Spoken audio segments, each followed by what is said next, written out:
CM చంద్రబాబుకు గురుదక్షిణగా గోదావరి జలాలను బనకచెర్లకు తరలిస్తున్నారని CM Revanth రెడ్డిపై మాజీ మంత్రి హరీష్ రావు తీవ్ర విమర్శలు గుప్పించారు. ఈ మేరకు ఆయన ఇవాళ నర్సాపూర్ ఎమ్మెల్యే సునీత లక్ష్మారెడ్డి క్యాంపు కార్యాలయంలో మీడియా సమావేశంలో మాట్లాడారు.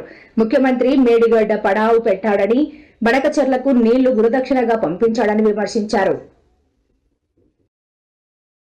బేసిన్ మీద ఒక 500 టీఎంసీలు, గోదావరి బేసిన్ మీద దాదాపు ఒక 1000 టీఎంసీలకు మీరు బ్లాంకెట్ ఎన్ఓసి ఇవ్వండి.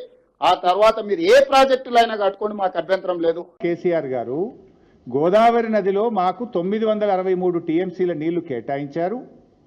అయితే దీని తర్వాత కూడా 3000 టీఎంసీలు సముద్రంలో కలుస్తున్నాయని సెంట్రల్ వాటర్ కమిషన్ లెక్కలు చెబుతున్నాయి. ఆ 3000 టీఎంసీల్లో కూడా ఇదే ప్రోరాటా ప్రకారంగా మాకు 1950 టీఎంసీల నీళ్లు కావాలి. 1950 టీఎంసీలు మాకు కావాలి గోదావరిలో. ఎందుకంటే మా హైదరాబాద్ నగరం 1 కోటి జనాభా ఉంది, 30 లక్షల మంది మైగ్రెంట్ వర్కర్స్ ఉన్నారు.